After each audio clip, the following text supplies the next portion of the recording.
meeting to order. This is a workshop meeting of the County Council of Friday, April 23rd, 2021. Would you all rise for the pledge to the flag? I pledge allegiance to the flag of the United States of America and to the republic for which it stands, one nation under God, indivisible, with liberty and justice for all.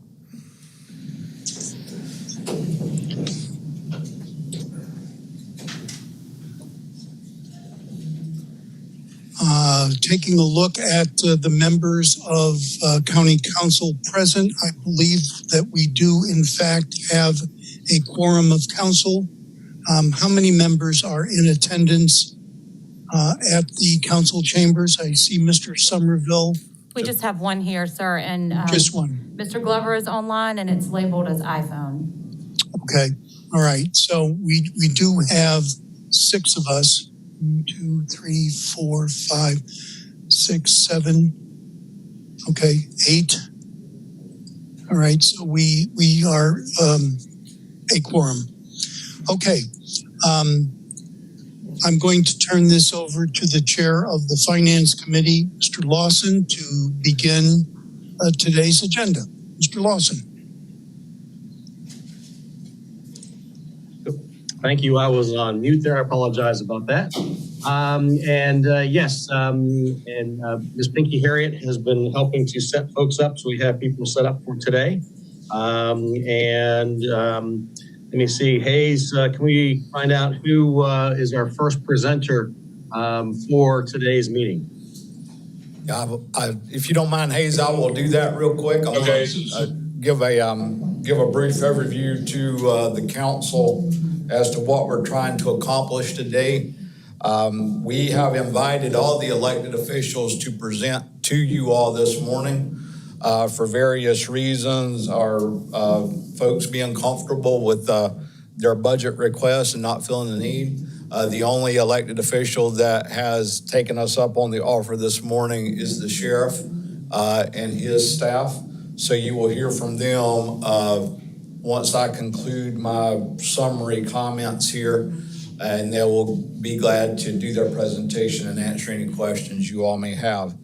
After that, we are going to be discussing with council, because staff needs some additional direction and consensus from council on how to proceed on 2 large items that are going to be in the budget this year. One is the solid waste enterprise fee. We need to have a discussion about how you all would like for us to carry that forward, and so that you will understand the funding mechanisms and the revenue that was expected to be generated from the user fee, so that you can provide us some direction on how you would like for us to detail that out and finish that off as a part of the budget. That'll be handled by Jared Fralix and Whitney Richland and Councilmember Rodman. And then the final thing that we're going to need some direction from you all on today is the compensation and classification study. That's a rather large item. If you fund it fully, it's going to be in excess of $6 million to our budget. That is staff recommendation. But in order for us to do that, we're going to need to do some other things with regards to new personnel and existing vacancies. And Ms. Richland is going to handle that after we conclude the solid waste enterprise fee discussion. So that's the plan for today. We may get out early, we may go long, depending on the length of these discussions and questions that council may have. I will, are we ready for the sheriff now? So, he is walking over. He's walking over. All right, well, the sheriff is walking over. So does anyone have any questions for me while we're waiting on the sheriff to arrive in the building here?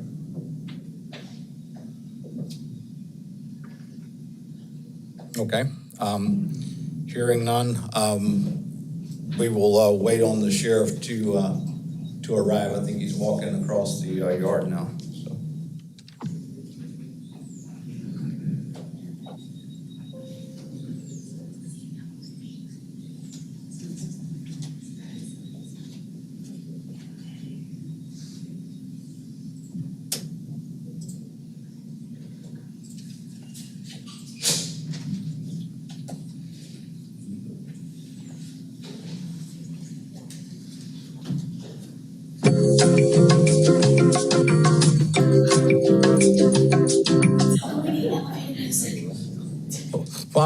while we're waiting on the sheriff, I will update on council on one additional item. As many of you know, we have the availability of a lot of pots of money right now from the Recovery Act and various stimulus packages, both at the state and the federal level.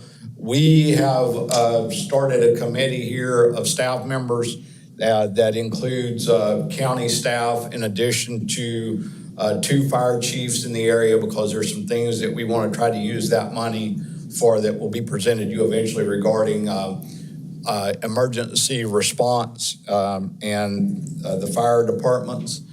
And also recently we have expanded that group to include representatives from USCB and TCL. And at our last meeting this week, we decided that we would expand the group even further to include representatives from all the municipalities. And basically what the purpose of this committee is going to be is twofold. Is one, to try to understand the funding opportunities that are out there for all the jurisdictions and all of the various entities in the county. And 2, so that we can put together a comprehensive list and figure out how to target those projects to the various pots of money without overlapping or duplicating effort here in Beaufort County, so that we will be able to maximize our ability to access those funding opportunities that are available to us. So you may hear about those meetings going on. We're doing the preliminary work right now and the studies for that. We will present that list to council and give you all a presentation once we complete that list. But there's a lot of money out there right now in these pots of money, and we're working with someone to try to understand all of that. And we're also working with other jurisdictions to give them the opportunity to do that as well. So I'm going to turn it over to our very capable and effective sheriff now and let him introduce whomever is going to present his budget request this morning. So. Mr. Chairman, can I inject with something before the sheriff comes forward? May I? Yeah, it's fine with me. Yes, go ahead, Councilmember Glover. Yes, thank you. Eric, you mentioned the stimulus money that's coming down. Is that part of the COVID relief money out of Joe Biden's office? Yes, it is. Yeah, it's called. Okay. We refer to it as ARPA, American Recovery Protection Act. Got you. There are a lot of moving parts in there, and I would love for you, and I'll talk to you about it, expand that committee to include some areas that are not normally involved, but is included in that relief. So just want to, I don't have any problem with what you're saying as far as different entities, but that bill also includes a lot of areas that's been neglected for years. And so we want to make sure we get a full understanding of who should have access to those funds. Yep.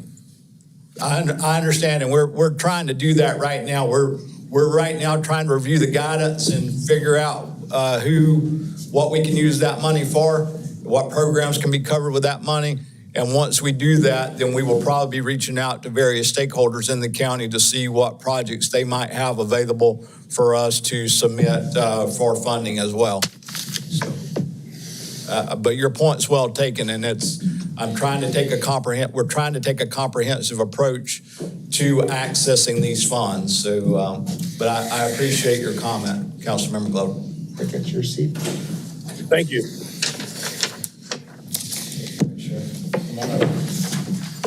A seat is a seat. It's a seat. There you go. Good morning. Suzanne Cook will present the budget, and I'm here for any questions as well as my chief deputy, Mike Hatfield.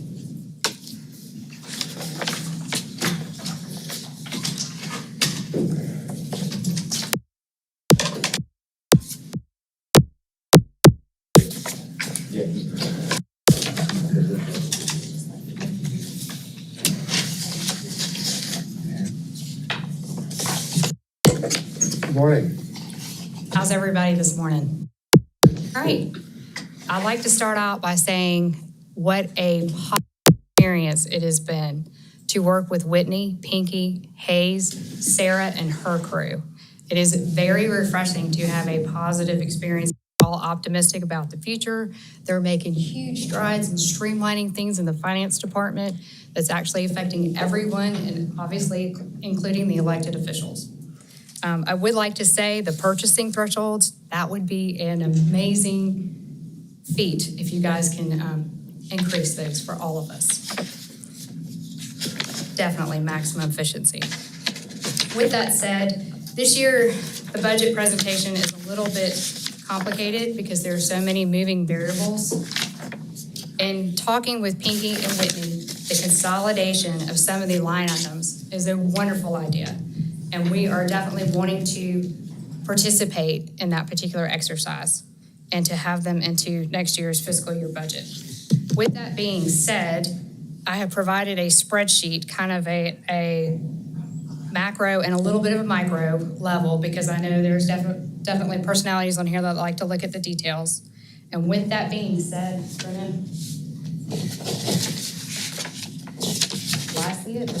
see it? Can they see that? Okay. I have a paper copy, so I don't need necessarily the.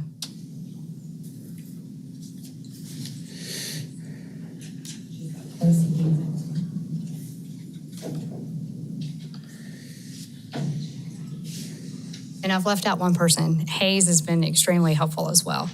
I definitely want to give him some positive compliments.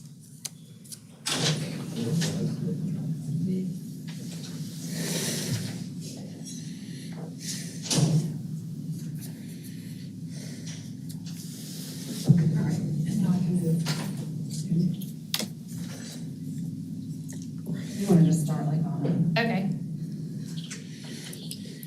And in order to stay consistent from the April 9th budget workshop, I took Pinky's presentation method, her template, and basically the first column lists all of the Sheriff's Office general fund department numbers and any general fund transfers that we have.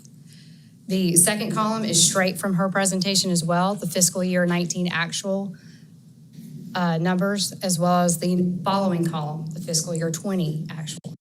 So those are just kind of the standard information. So going forward, the fiscal year 21 approved munis column, I like to look down all the way down to the total at the $31,859,249. That is the exact number in the county ordinance for this year's general fund.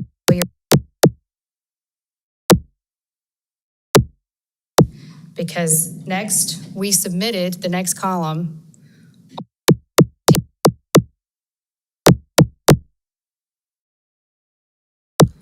for the general fund, and that was one total of the $29,891,207.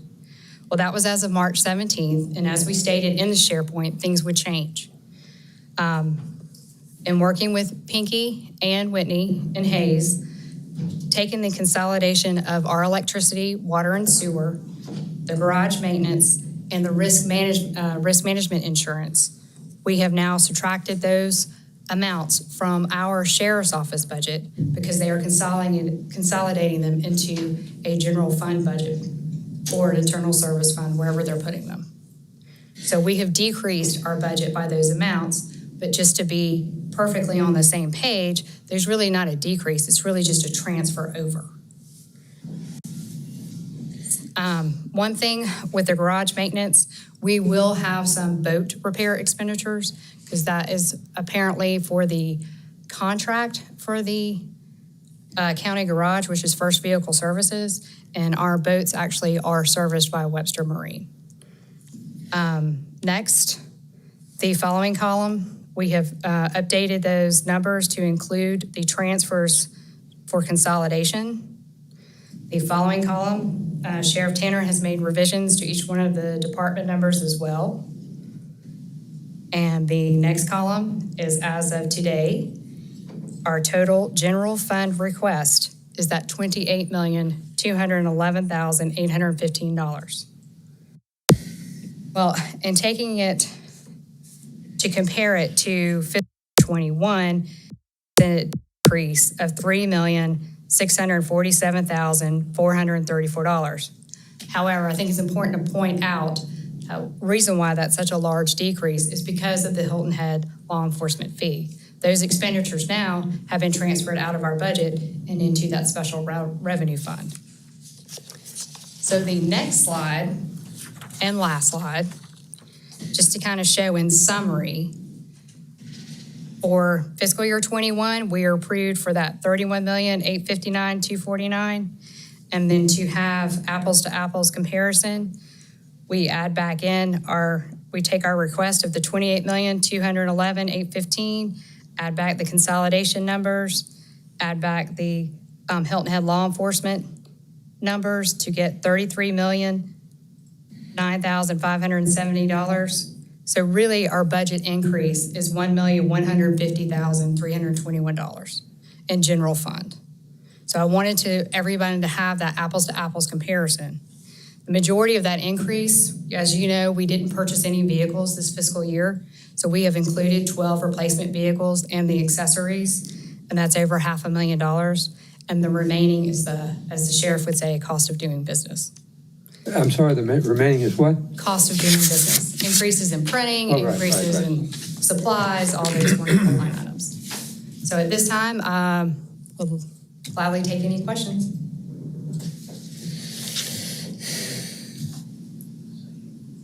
Well, I'll comment. Any questions from anybody? Yeah, I'll go ahead. Yes.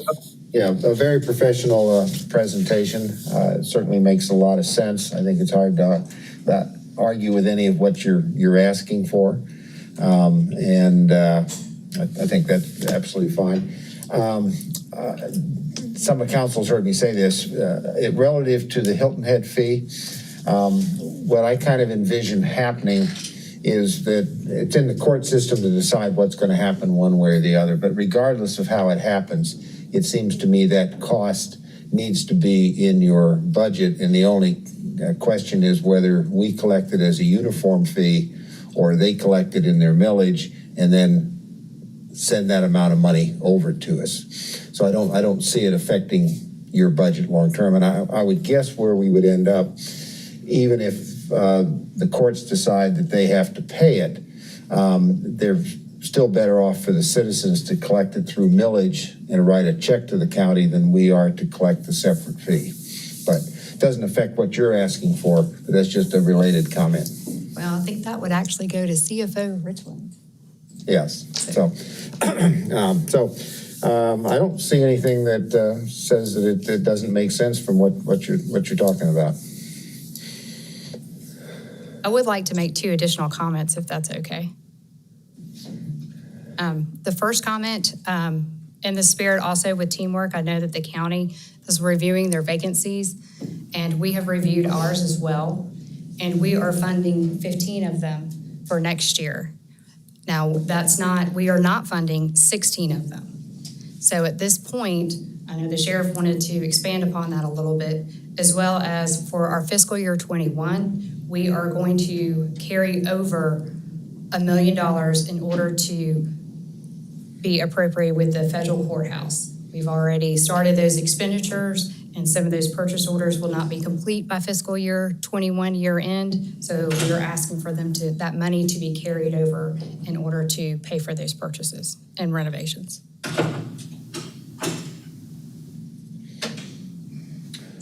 Mr. Chairman, a real quick question. Thanks for the presentation. If my mind is correct, the cost of doing business, the 600,000. I mean, 600,000.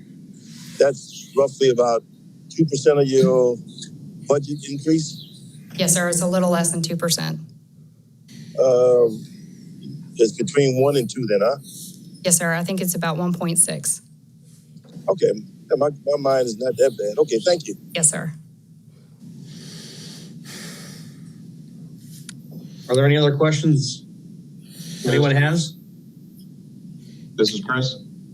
Yeah, Chris, go ahead. Thank you so much. So I've got 3 questions. And if you want, I'll do them all at once. let me know if I need to bring them out. So number 1, will we get a copy of this presentation? Number 2, will we receive a line item budget like last year that breaks out salaries, benefits, supplies, all that good stuff, so that we can see the detail behind the total budget as well as the year-over-year change? And then number 3, the Hilton Head number seems to have been a moving target in past years, and certainly over the past year.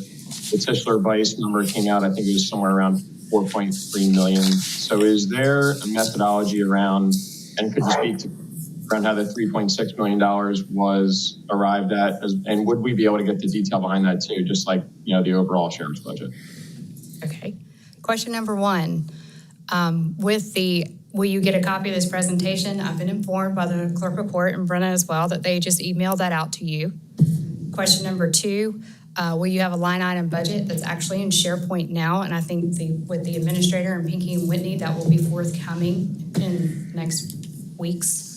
As well as question number 3, what's not included, and I know what you're looking at, if you look to the right in when you get the presentation notes section, benefits were not included in that $3.8 million number that was included in our general fund budget previously. Those benefits were actually pulled in a different account.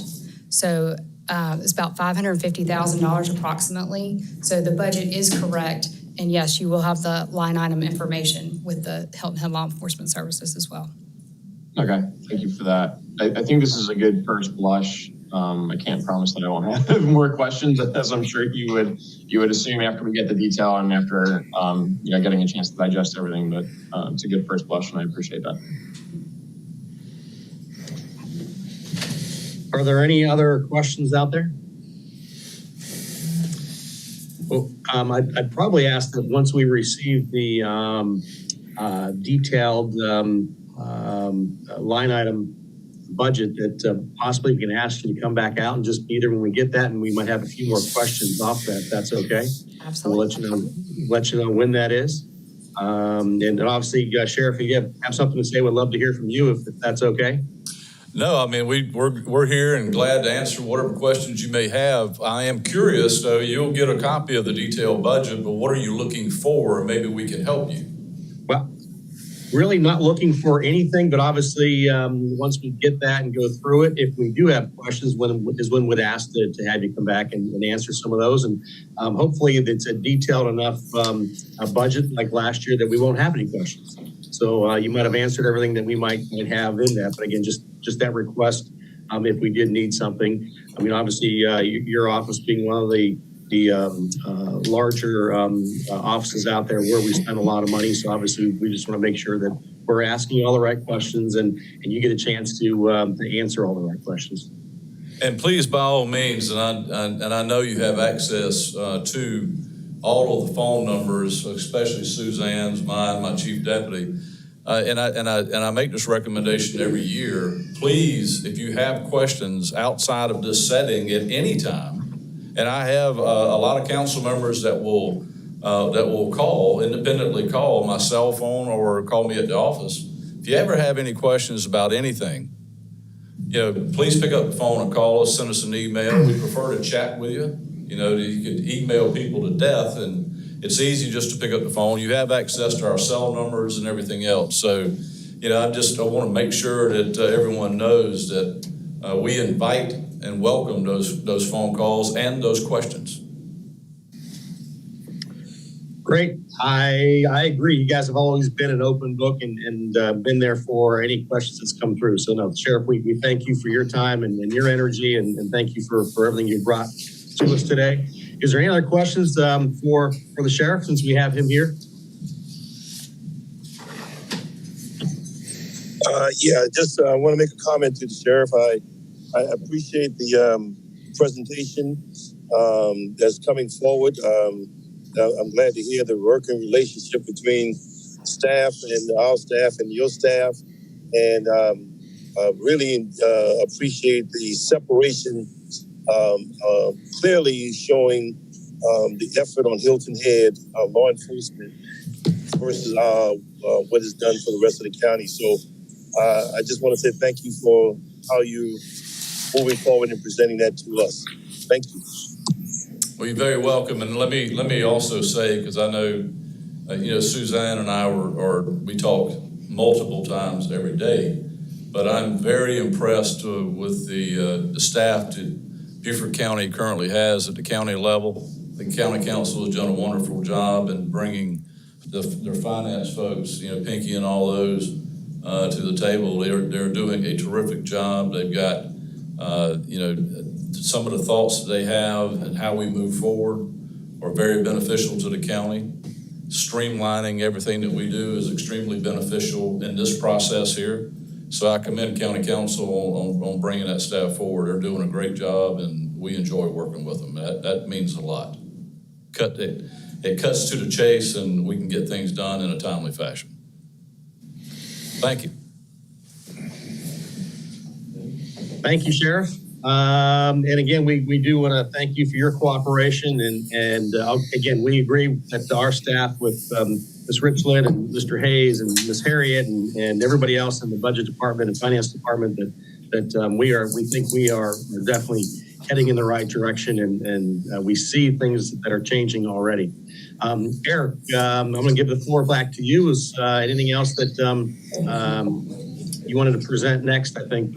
Yeah, our next item of discussion this morning is the Solid Waste Enterprise Fund. You all had asked some information about millage and what that equate to, and I'm going to probably go out on a limb here, and I may misstate some things. So Jared and Whitney and Councilmember Rodman can clear up any mistakes that I might make here. But currently, we've estimated that about 5 meals goes towards solid waste from the current ad valorem tax process. That raises about $10 million a year, maybe a little over that for solid waste. When we did the user fee study, the study was based upon generating revenue of $16 million per year. So we're starting from that basis. I'm going to turn it over to Jared now to kind of start the discussion off about the needs and why it was that amount of revenue in the user fee study and all of that. But before I do that, I want to refresh council's memory that prior to the user fee, and I'm not recommending or saying that we need to go back to this, but I wanted you all to be aware of what we were doing prior to the idea of the user fee coming up.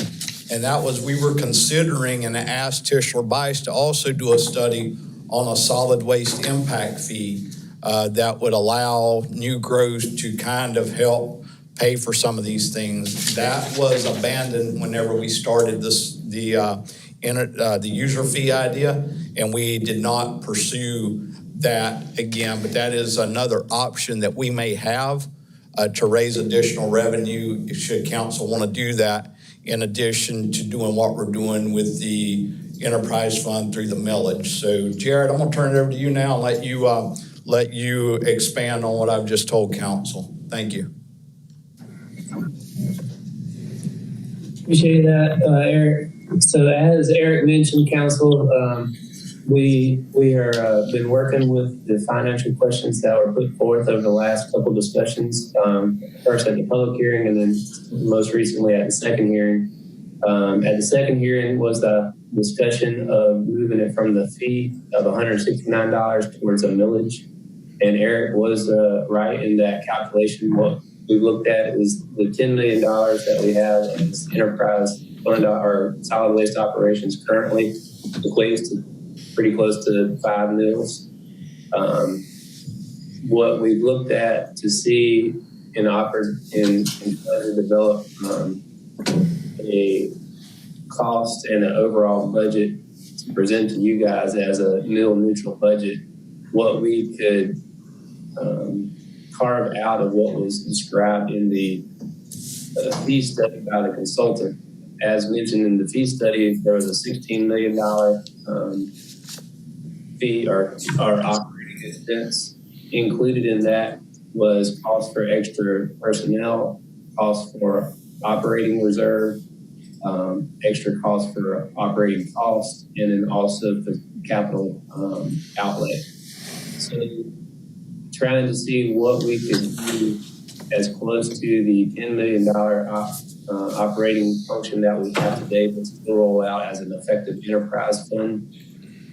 In last year's budget, we actually reduced some because we didn't have any capital outlay. So putting together this year's budget plus a smaller amount of that outlay, we feel confident that we could increase our budget to $11 million for the enterprise fund, and it still function as designed, with the exclusion as Eric mentioned, that there still may be some need for capital outlay not included in that $11 million as we move forward with the sustainability campus and the different components that we've described to you previously at council retreat and at facilities meeting. So with the 11 million, we coordinate with finance and feel like we can overcome that increase in other areas budget to still provide that overall budget neutral or millage neutral budget to you. So that would be our proposal, that the equivalent would be probably somewhere in the 5.5 mils instead of the 5, but we would make the millage up in the overall budget.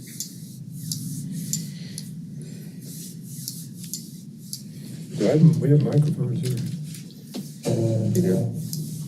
Jared, can you hear me? Yes. Okay.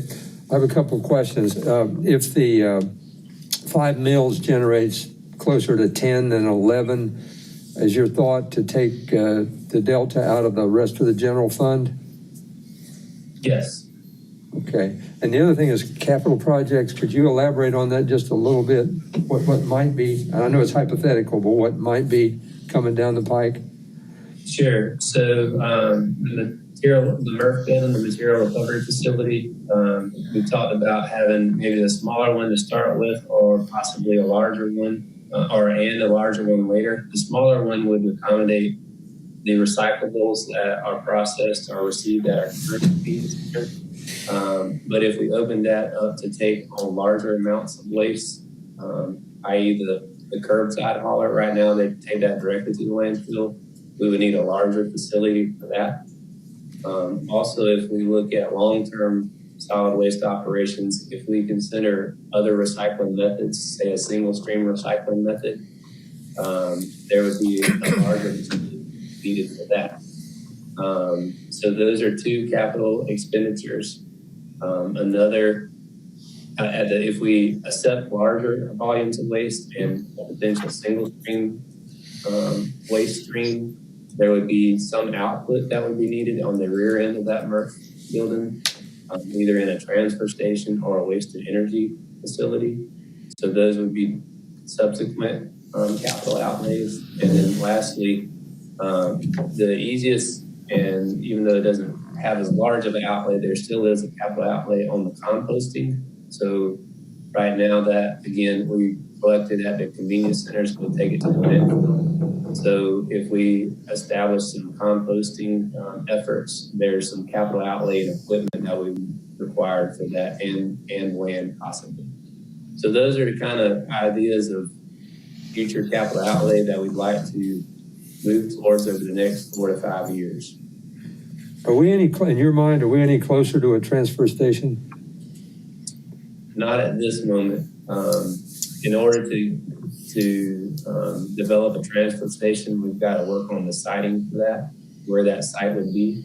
And then also there's some substantial setbacks that are required for our ordinances that we have in place in Beaufort County.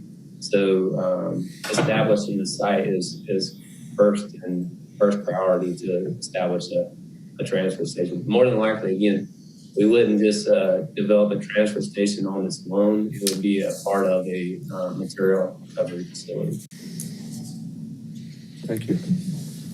So, Jared, just let me know if I'm wrong, but let me just summarize what we've talked about and what I've heard is currently out of the general budget, we're spending about $10 million for solid waste. The user fee that we had put in place, which was the $169 per unit, that was going to cover the $10 million, but then also give us some money for capital improvements to make those capital improvements. So if we switch back to not being a user fee, but by millage, at 5 mills, we would just be covering the cost of the current solid waste. But at 5.5, that would also give us some room for capital improvements. So if we go with just the 5 mil, we then need to look at trying to fund those capital improvements someplace else. Now that it either be through general fund, or as Mr. Greenway just mentioned, us having an impact fee, which we dropped that idea whenever we went with the user fee idea. So in general, is that kind of exactly it? I could have asked you to give the presentation because that would have been much quicker and smoother. But yes, that's exactly the perfect explanation. All right, so we need to make some difficult decisions as council coming up here, and how, because we know we're going to have to spend the money for capital improvements, and we know that solid waste is not going to go down, and we're already spending that money currently out of our general fund. So after knowing that, any other questions? I see Alice, you have your hand up. Go ahead, Ms. Howard. Yes. Going back to the question about the transfer station, I understand that there's plans to update the solid waste management plan. Is that going to be a separate study about location, or will you include that in the update? Those will be two different functions. So the update is a requirement, a DHEC requirement that we have to update it accordingly on a periodic schedule. The siting for that transfer station and or the other solid waste capital improvements would be a separate study. We have a consultant and a proposal to do that separate study. That's not that's just a piece of what could be the update, but the update is a separate piece. And when is the update due? Well, we're working on it now and hope to have it finished in the coming months. Okay, thank you. I cannot see anyone's hands. Is anybody else that has any questions? Mr. Chairman. Yes, go ahead. Thank you. Mr. Jared, I'm of the belief that the transfer station is critical for us right now, and would hope that we can move that forward as quickly as possible. So my question to you is the transfer station a management issue, or is it a political issue for you right now? And you may not want to answer that question. I just want to throw it out there. First, it's a site issue. We've got to find a site. Right now, per our ordinance, Beaufort County Ordinance, we have a 600-foot setback in any direction from the property line to site a transfer station. So just if it's in the middle of a property, that's 1,200 feet of width in all directions. So that itself is approximately 15 acres. So finding a site that meets those criteria is the biggest priority for me moving forward with transfer station. And then obviously we have the other components as you mentioned. Is that right now? Do you have any site that you can put your hand on, or that's something that you're working towards finding sites that would meet those descriptions? We're working towards that. Again, we just have a proposal from a consultant to help us on that endeavor. We have a few sites that we currently own that could be potentials, but we're going to have them look at those as well as potential sites that we don't own to see what would be. We want to site it in the best location. It makes most sense to site it in the southern part of the county because that's where a larger percentage of the trash is generated. And the whole part of the transfer station is to reduce the transportation cost, the hauling cost. So that's where we're going to be focused as far as siting the transfer station. But again, we're going to ask that consultant to help us with that. Thank you. Mr. Chairman? Yes, Mr. Passman, go ahead. Okay. Back in August of last year, we had received a presentation from Dave Wilhelm about the reason we needed to close 2 of our convenience centers. And there was a graph put out by him at that time talking about roughly almost an 11% increase each year in the cost of doing business for waste and recycling, and that we needed to cut those costs. Otherwise, we were going to be up well over $14 million in the next couple of years. By closing the two, we have established the precedent of we want to do something different. We need to continue that on with what we are proposing now, as to move it from the general budget into its own budget that can make it sustainable. Now, how we go about doing that? Well, we have three ways: a user fee, a millage rate, or possibly some sort of combination of the two, which may not be possible. But we need to do something at this point in time. The longer we wait, the worse it's going to be. Earth Day yesterday, they collected 12,000 pounds of garbage that are on our roadways. That's 6 tons of garbage that could have and should have been done differently. So this is a critical problem that we have to deal with. Your summarization was perfect. I hope that we can put that now in writing so each and every one of us has that to say, this is the time we have to move forward.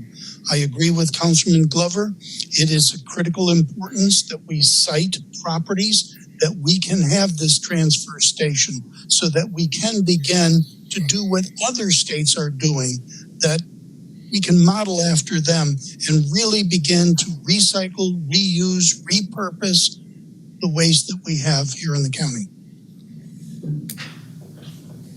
Thanks. Mr. Chairman. Yes, Councilman Habershaw, go ahead. I've got 2 questions for Jared. So number one, the $10 million generated by 5 mills, does that contemplate the increase in the value of a mill year over year? And if so, how much is that, or how much can be anticipated? So maybe that delta between the 11 million and the 10 million really isn't $1 million. Maybe it's something less, hopefully. I'm hoping that's the answer.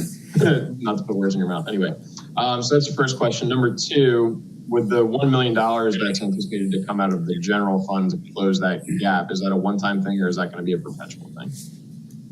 So first on the mill question, we would typically have that answer on the mill and the value of the mill, but due to the property tax link going out, we don't have that information yet, so we don't know exactly what it will be. However, with the mill, as costs rise in solid waste and the cost of doing business and such and transportation, we're hopeful that that mill increase in value would also keep up with the cost of doing business. So we don't have to keep adding to the mill value to fund the enterprise. As far as the second question is, actually, I just lost my train of thought. If you could repeat the second question. Yeah, no problem. So the second question is the $1 million delta. So the difference between the 11 million that we think we need and the 10 million that we think that 5 mills is going to generate. That $1 million was proposed to kind of the general fund. Would that be a one-time thing, or do we anticipate that would be a perpetual thing? No, it would be a perpetual thing, but the changes that we're proposing in the budget to present a no mill budget change would all work together. So it would be the same year in and year out. Thank you. Great questions, Chris. Thank you. To Chris's point, that delta, in the presentation that Dave Wilhelm did, he said that he thought this coming year we would need about $10.2 million to run the facility the way we have them. So to your point, Chris, yes, whatever a mill is, that cost of that mill may shrink that delta, because we know the growth that we've had in the number of homes this past year could significantly change the amount of revenue that we're going to receive via taxes. Yeah, so Joe and or Jared, I guess, is it reasonable to expect that the 5 mills would really cover that $10.2 million that we need for this coming fiscal year? And I would imagine, just to guess, it would be materially close. Yeah, I would think so, Chris.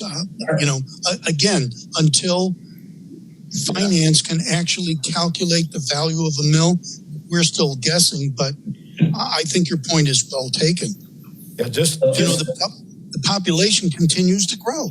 Yeah, I think our goal is to mills aside, since the value of the mill is still an unknown moving target, is to present a budget that is equal. And Whitney can jump in and correct me if I'm wrong, but so what we're proposing with the solid waste is there is a slight increase from $10 to $11 million. Mills aside, that's what we're proposing, is that to cover the enterprise fund. And then on the other area within the general fund, we would absorb that $1 million somewhere else to bring a budget neutral proposed budget to you. Yeah, well, we just had a presentation from the sheriff, and we acknowledged the fact that he said, by the way, my budget has to increase for the cost of doing business. Well, just keeping our solid waste exactly as it was, we're still going to be behind. We have to realize that there's a cost of doing business. We have no idea what the additional costs are going to be, but we can assume they may be in the 1% to 2% range. Yeah, just so it's clear, our finance staff was behind me in the room here, and they nodded their head that it's very likely that the meal would increase to the point to equalize that to that 10.2. So for Council Hervershawn's information. Thank you very much. Thank you. Logan, did you have a question? I saw your hand up. Yeah, Mark. Yes, sir. Thank you, Mr. Chairman. I have two. I think they're both for Jared. One, do we know how much money we saved or how much money we're going to be saving by closing down those two stations? And also, just so we can prepare, do we know how much, and forgive me if you've already answered it, how much it's going to cost to build the new station so we can start prepping for that? Yeah, so the cost overall to operate our centers, and I don't have that specific number, but it's in the $2.4 million range to operate the drop-off centers. And we had 11. So now we're down to 9. So approximately $200,000 or so per center is the cost of operation. So we expect that there could be up to $400,000 from that closing. And then secondly, repeat the second question. I get tripped up having more than one question at a time. You're good. The new station we're looking for a site for. Do we have any idea what that's going to look to cost us just to build? Yeah, not counting land, because I know we could have to purchase it and we might already have it. So on the smaller building, if we just do the smaller MRF for our current convenience center recyclables is in the $2 million range. And for the larger MRF, we're in the $5 to $7 million range. thank you. And would your recommendation be to go with the bigger one with where things are going? If we find the site in a reasonable time period, yes. If we have trouble siting the center, then it may be worthwhile to move forward with a smaller one. If we move I think you and I are on the same page with that. If the larger one, if we can find the site, then there's no need for the smaller one. We can just go straight to the larger. Thank you. Mark? Any other? I don't know if you can see me or not. It's Paul. Yep. Mr. Summerall, go ahead. Yeah. I don't want to lose track of this possible solid waste impact fee. In our interactions with Tischler Bice over the years, have they given us, I'm not sure who's going to be able to answer this, have they given us, Tischler Bice, have they given us any guidance on a solid waste impact fee, or at least an opinion on the feasibility of it and what some of those numbers might look like? I mean, where are we? Are we just starting from ground zero, or has there been some discussion that we can build on? think Eric's going to be the one to answer. I think they started on the development of the fee as we were developing the other impact fees. But early in their development, they postponed that effort because we were entering into this enterprise fund solution. So, Yeah, Eric, because we were what, Jared? We were entering the enterprise fund solution, Right. which would bake in its own capital. Sorry, Jared, if you all recall, the impact fee, you can't double dip, so you can't charge for the same services through two different funding mechanisms. So once the decision was made to do the study on a user fee that would be added to the tax bills and fund solid waste that way, then we abandoned the study on the impact fee because we wouldn't have been able to do both, so there was no need to pay them to study the impact fee. But they did some initial work, to Jared's point, on that. I think they even actually got down to some numbers on what the impact fee would be per household for new growth and things like that. So it'd be relatively easy if you all wanted us to pursue that. Now, there will have to be a credit that would go along with that impact fee back from the general fund operations that people are already paying for, just like with all the other impact fees we have.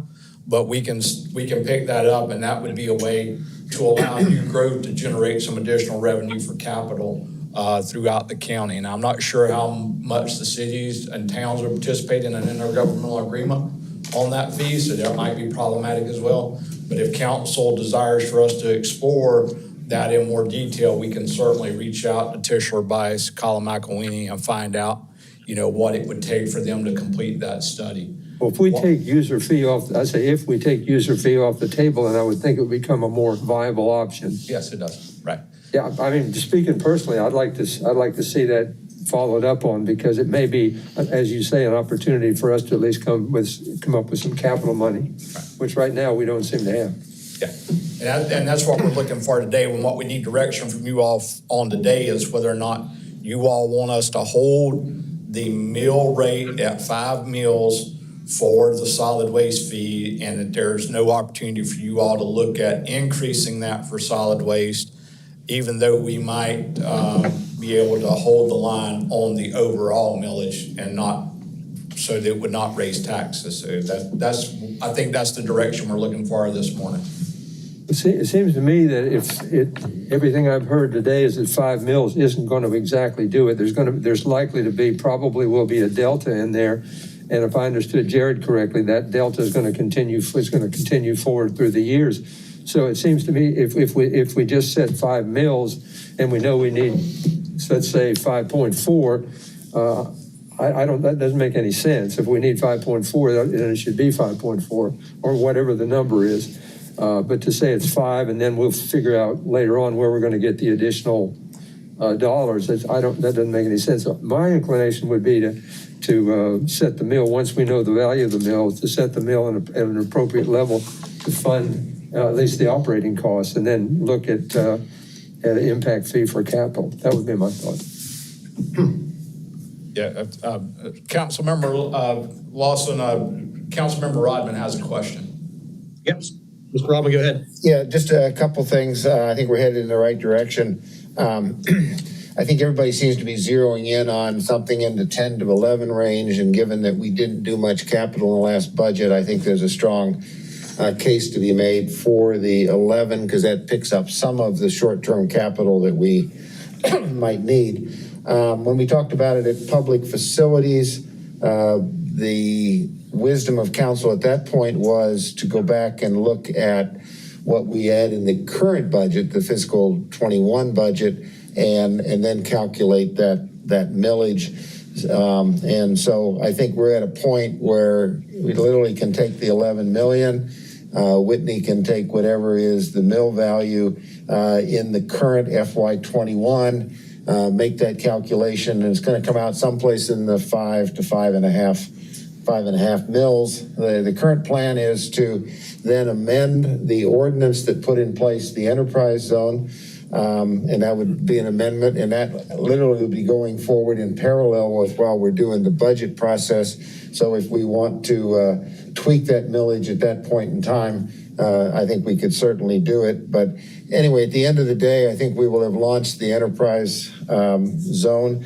It's a great thing to do because we can both look at it more as a business, and I think it creates transparency for the public. And then as the capital projects come along, many of those are probably going to have a decent payback. So there may be a case where, yes, we're going to spend some capital, but we're going to have some savings to offset the debt service that goes with it. So I think we're in the right place at the 11 million, and whatever Whitney calculates would be a number that I think is a good starting place as we tweak the current ordinance. Great comments, Councilman Rodman. Mr. Herbershaw, go ahead. Thank you. Am I thinking about this correctly, that 5 mils would get us conservatively to 10.2 million? The closure of the 2 stations at 200,000 each is another 400,000, so that's 10.6 million. We're trying to get to 11 million. So really our delta is likely to be somewhere in the $400,000 neighborhood? Or am I missing a piece there? I think you're correct. And then there's probably picked up a little savings in the decal system too. Over and above was in the budget. So I think you're going to be surprised, pleasantly surprised that we'll be reasonably close. Okay. So if that's the case, it seems like really we're going to have to try to find 400,000 somewhere in the general fund to make this tax neutral. And I've said this out loud several times, but that would be my goal personally.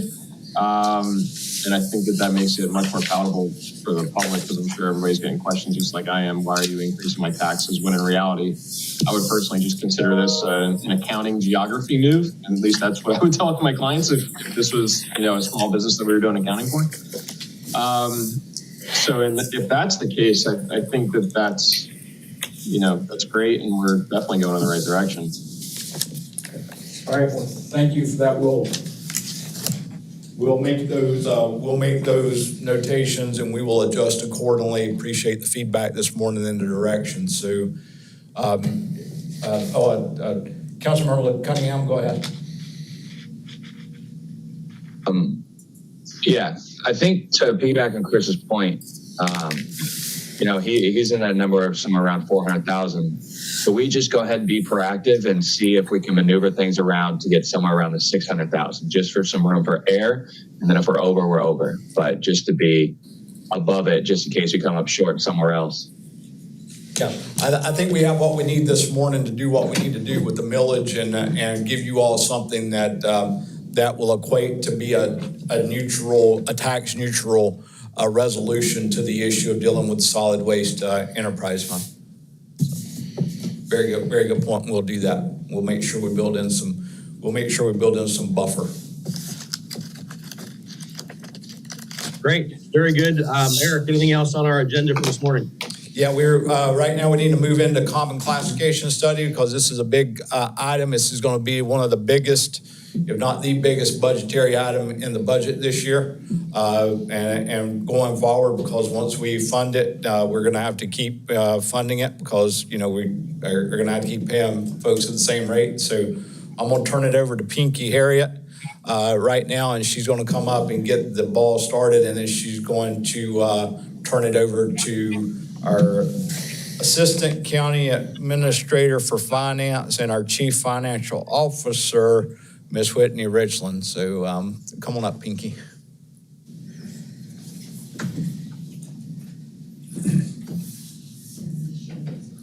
Different shares.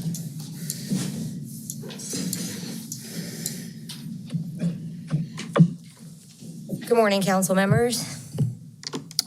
Before we start with the comp and class study, I wanted to prepare or just give you a budget update as into where we stand currently since our last workshop. Couple of items to note. We have started consolidating a lot of our line items. Last time I talked about 21 departments that were consolidated when we presented at the last workshop. We're now working on consolidating line items to be more efficient and put them in the appropriate departments. And I think somewhere around the tune of 800 is about where we're at right now. So we've consolidated 800 line items as well. We're also looking at reallocating some of our capital requests for fiscal year 22 and potentially utilizing some of the ARPA funds that Mr. Greenway mentioned earlier. And then I am going to share my screen. Okay.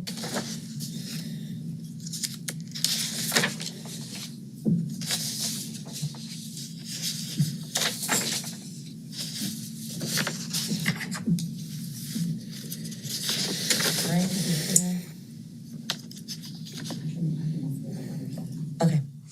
So this is our general fund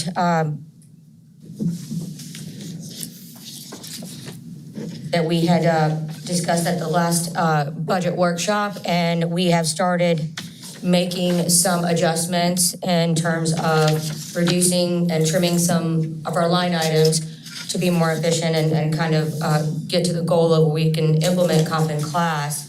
And to date, we have been able to take and realize some of these numbers. And we're currently, I'm going down to the bottom.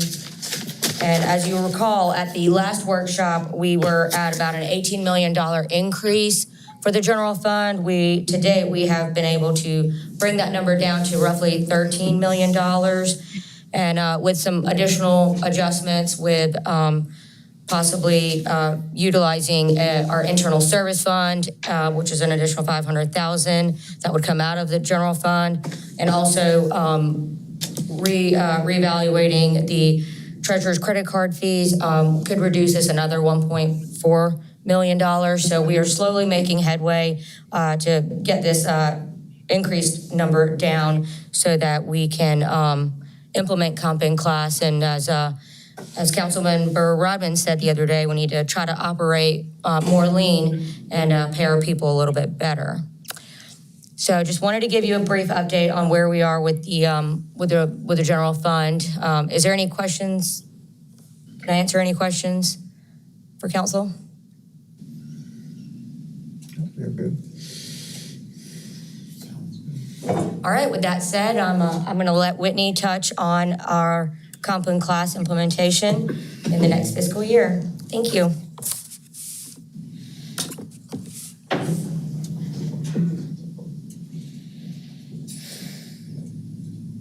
Good morning. I've asked Sarah if she would share the same document that I showed to you guys during the budget retreat. And I won't completely rehash all of that, but just to kind of get us back in that frame of mind. We hired a consultant by the name of Evergreen to take a look at all of the positions countywide, see whether or not, based upon the types of roles that those positions require, the skill sets that are required, education levels, the physical demands of the job, shift work, all of those factors, to take a look and to determine whether or not those positions are appropriately classified in terms of a pay band. They compared us to several of our peers that were counties, cities, towns, and others. So we had a really good mix of who we were matched against. And then based upon their survey or their study, they recommended to us particular pay bands or compensation structure for each of our positions countywide. And there are a couple of things that we learned from that. And just to kind of reiterate there, in that section there, the minimum, midpoint, and maximum, we are on average about 7.5% to 8% less in terms of what we are paying our employees, and that's straight wages. That does not take into account things like, retirement or any of the other benefits that we provide for our employees. You might recall that I mentioned at our budget workshop, there are some other things that we might want to consider. Things like merit-based pay raises, longevity increases, holiday pay, or even shift differential pay that could cause slight deviations in compensation structure when compared to our peers.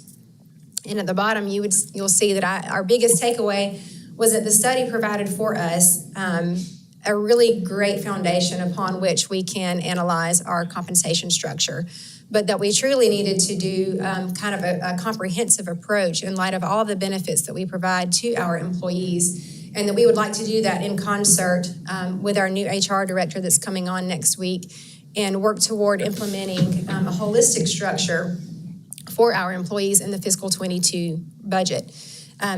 You'll also see there that I provided employees that could be impacted by this pay plan and an approximate cost for each of our options as far as implementation. And just to remind you, what those three approaches are, the first is to bring everyone to the minimum. So let's just say a market rate for a particular position is at, $15 an hour.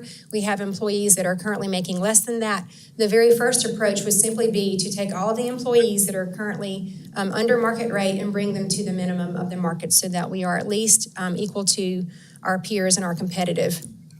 The second option is to bring people to the midpoint of their pay range, and that, as we talked about earlier on, doesn't just cover your entry-level employees that are bringing to the minimum. That covers our employees that have a bit of a longer tenure here. They've learned their skill sets. They are proficient at what they do.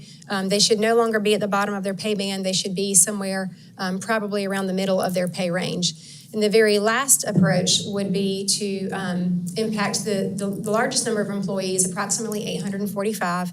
And that approach takes into consideration what they would call compression. And in a nutshell, that is when you have someone who is new in their career and someone that you have as seasoned. And rather than there being a range there in their compensation, they are compressed on top of each other. And so what we are hoping to do as far as administration's goal, and this is where we would like to ask for guidance from council this morning, our hope and plan and desire is that we would be able to fully implement this compensation and classification study so that we can appropriately pay our employees what they're worth.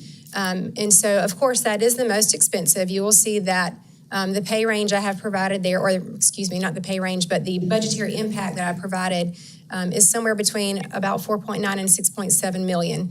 And I'll remind you the reason for that about a $1.8 million delta is because of the unknowns. We don't know whether or not the employees will have changes in their insurance elections or any of their benefits or anything like that. So we have a range there. I think on the high end, we're looking at about a $6.7 million range. And so what we are hoping for this morning is that you guys would provide for us your input and your preference on which of these three structures that we implement in fiscal 22, with the caveat that knowing that on the administrator's level that we would like to work towards the full study to minimize decompression. The caveat there being that we would implement a half-year plan in fiscal 22. So rather than starting July 1st, we would wait until the first full pay period in January to implement this plan. And what that would do is essentially it takes half of that budgetary impact off the table in the first year. So if we did that, it would reduce that around 5 to 6.7 million down somewhere in more of the neighborhood of around a $3 million, maybe $3.5 million range. And the reason we would like to do that, A, it's easier to budget in the first year, right?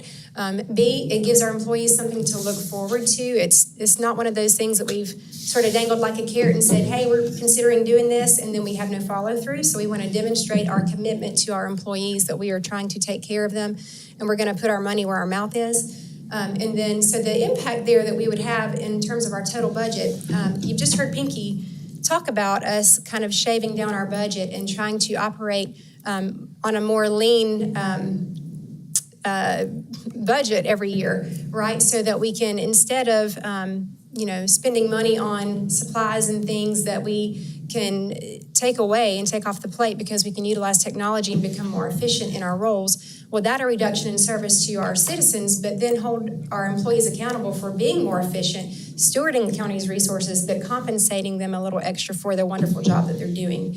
And so in the first year, our recommendation would be that we fund it for the half year.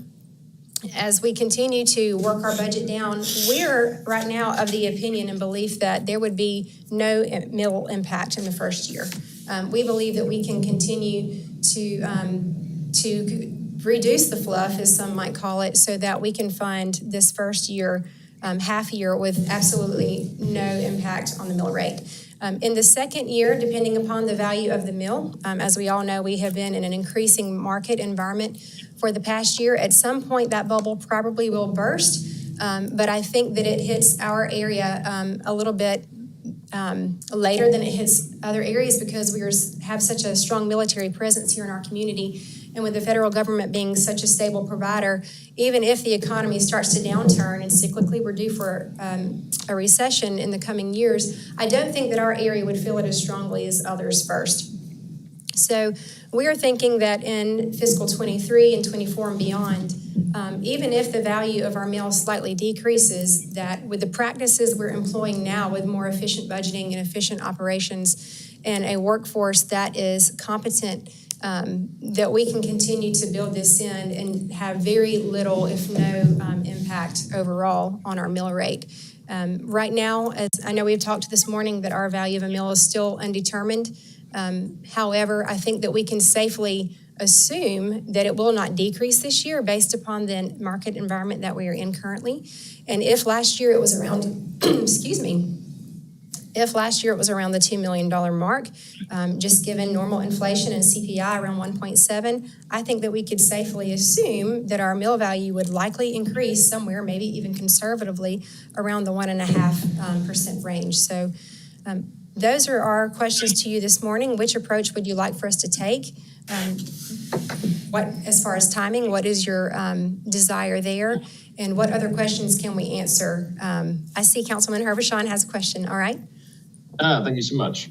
So I've got two, actually, which I guess is the theme of the morning. Okay. But so number one, just where we are very broadly, not speaking to the county, but just very broadly economically in the situation with the labor force, which is really, really tight. And we know we've seen a lot of upward movement in pay rates, just very, very broadly. How far will this go toward meaningfully solving that for the near term? Or can we still expect for that wage inflation to be a problem for us? So that's the first one. And then the second one is the delta between the midpoint and the decompression seems to be somewhere around 400 to 600K and 25 employees. So I'm just curious, those 25 employees, what pay band are they in? So what pay band are they in? Okay, I'll take question 2 first. I'll have to get back to you on that pay band since I don't have all that detail in front of me. There are close to 1,000 or so employees in that study. Around 845, I think, was the max impact. So I'll be happy to take a look at that and respond to you when I have that information. On the first question, the intent of this study is to accomplish a couple of things, right? We want to become competitive. We have vacancy rates that the county has seen. Some of them have lasted for a couple of years. We've had a hard time recruiting, and retention, of course, especially during the time of COVID, has been difficult because rather than kind of weathering the storm, some have just decided, hey, I'm going to go ahead and retire. And so when those vacancies are created, because our market rates are a little bit lower and we're less competitive, we've had a hard time backfilling those positions. So first and foremost, we want to make ourselves so attractive as an employer, not just straight salaries, but also the other benefits that we offer. The county has incredible benefits as far as retirement and health insurance goes, paid time off. All of those are things that are attractive to potential employees. So we want to at least implement and make ourselves an attractive employer. That is what we would accomplish if we took the very first approach.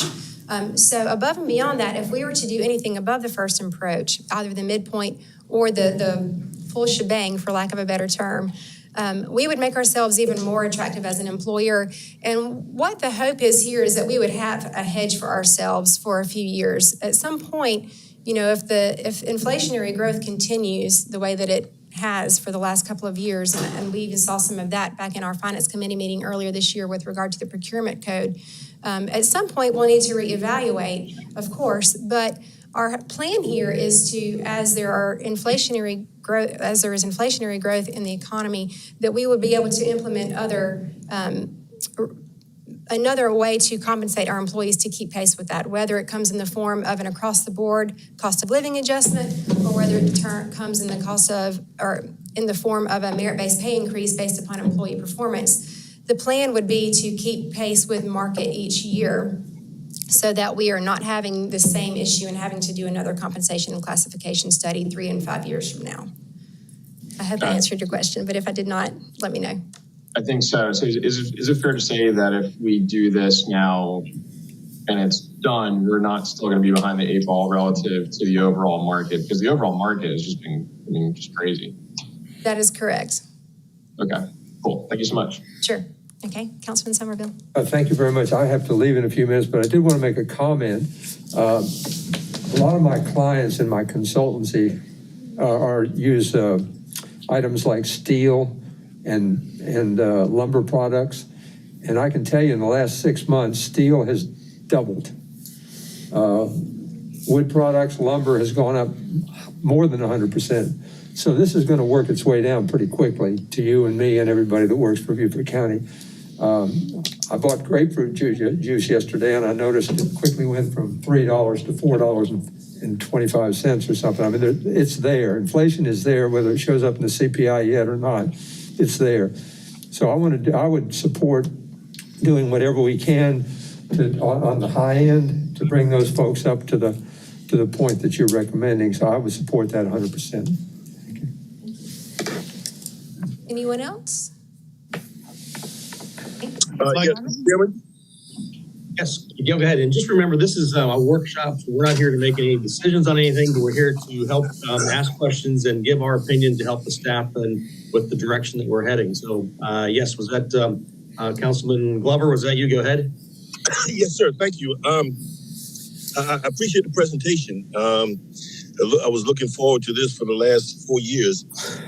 So I am in total support, like Paul is, to move forward with it.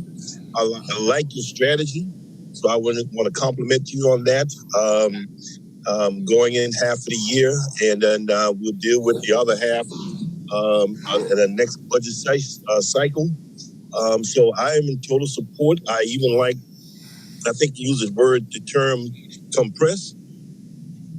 If that's the right word, I like how you're handling that, because I think we don't value our longevity employees, and because the salary has been moving in that direction, upward mobility, we have not compensated our employees who's been there for a long period of time. We just bring people in at the same level, and that's really hurting morale. So I like how you're addressing that, so that problem shouldn't be there in the future. So I just want to say thank you, and I do support your strategy and recommendation. Thank you.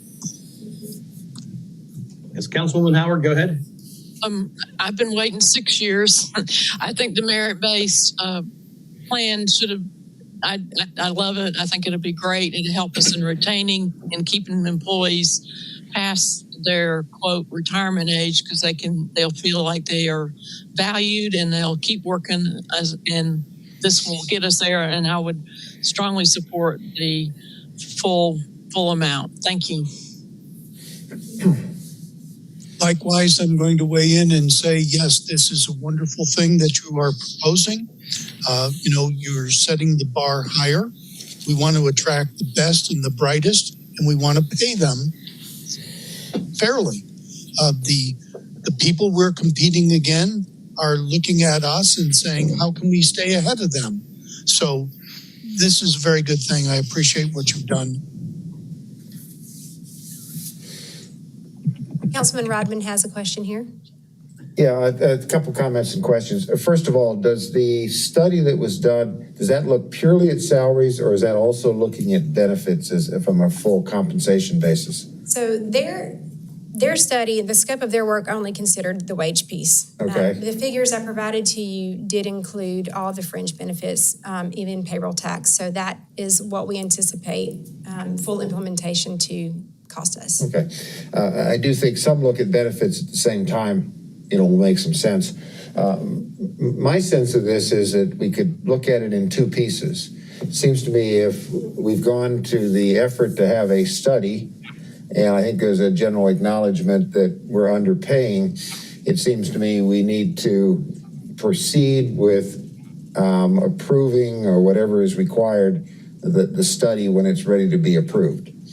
Then there's a second piece of what the implementation is. My sense is I'm hearing that we're hopeful to be tax neutral. We can absorb some of this within that. And so it gets down to how do we do the implementation. And so I think we can look at that as we go through the process. I don't know that we have to pick any one of the three today, because I think it'll become more obvious as we go forward. Lastly, I would say I'm a big believer in merit and pushing the dollars to the people that are performing the best. Because the worst thing you can do is push the dollars to the people that are underperforming, because they're going to stay anyway, and then you lose the people that are overperforming because you're not paying them enough. But I think you're on the right track, and I think it's a good discussion. But when would be the timing of us approving the study? Is that in hand at this point in time?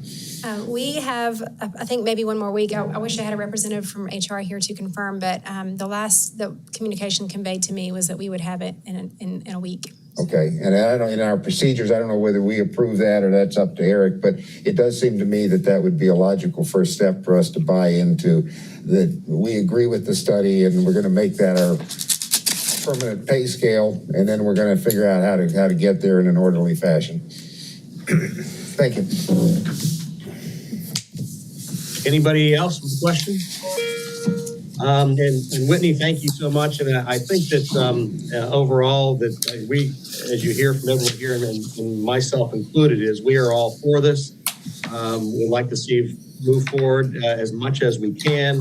However, I now quote one of Councilman Hervershawn's famous, I give him credit for it, is okay, where's the money coming from? So obviously that's the biggest thing is we're all for it. How do we make the money work?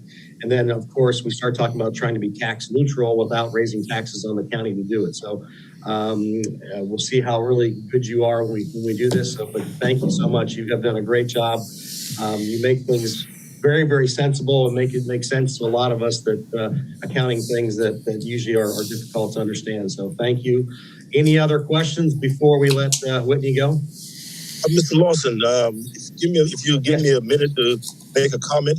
Yes, Mr. Glover, go ahead. Thank you, sir. I don't have a problem with merit pay. In concept, I believe in it, that you reward people based on their performance. So I don't really have a problem with the concept. I do have a problem with the implementation. Being that this is the state, I'm not going to even call the county, but the state is a good old boy system. Merit pay has not been favorable to a lot of people.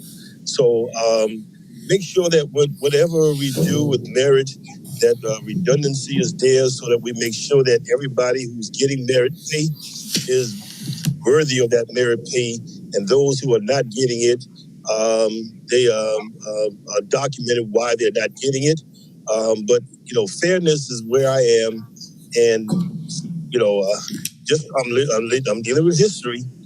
South Carolina is a good old boy system, and if you're good to me, I'll take care of you. If you're not good to me, I don't care what you perform, how you perform, I'm not going to reward you.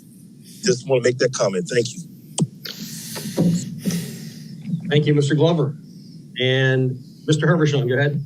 Thank you. I just have a comment, I suppose, for later. I mean, at this point, everything I've heard through this process is very rational, and it seems that, we're going to be in a good place as far as not needing to raise taxes, but also getting a lot done for the county simultaneously. So, at least that's what I'm hearing, and that's a great thing.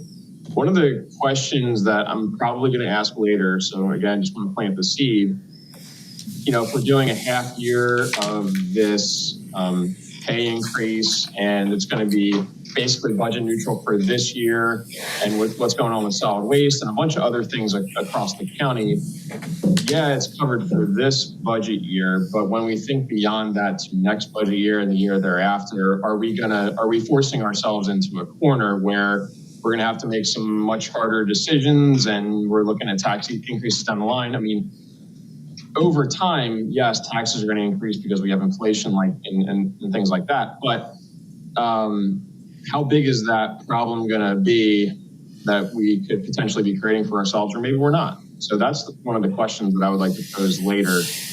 Again, just wanted to plant that seed. Good point. Thank you, Chris. Anybody else? I thought this was an exceptional day. We've learned a lot from everyone. We have a direction that we want to take. I think anybody who has listened in on this see that we want to do the right thing for the maximum number of people that work for us and for our taxpayers to ensure that they're getting the best bang for their buck. And I agree. I think the whole day has been very productive when it comes to the Sheriff's Department and their cooperation and everything we're getting from them. And then the talk about solid waste and how to end up with this. Ms. Richland, anything else that you want to add before we let you go or adjourn? Thank you all for attending. Great. Eric, do we have anything else that you'd like to present or bring forward to us? No, sir. Your next workshop, you will actually see the final product so that we can get your thoughts on that, get your input on that. We will get that out to you in advance of the workshop so that you all can review it and have any questions for it so that we can begin the adoption process here in May so that we're done on June 30th. So. Great. Thank you all. I think we now are officially agended. Everyone have a great weekend. Thank you for attending.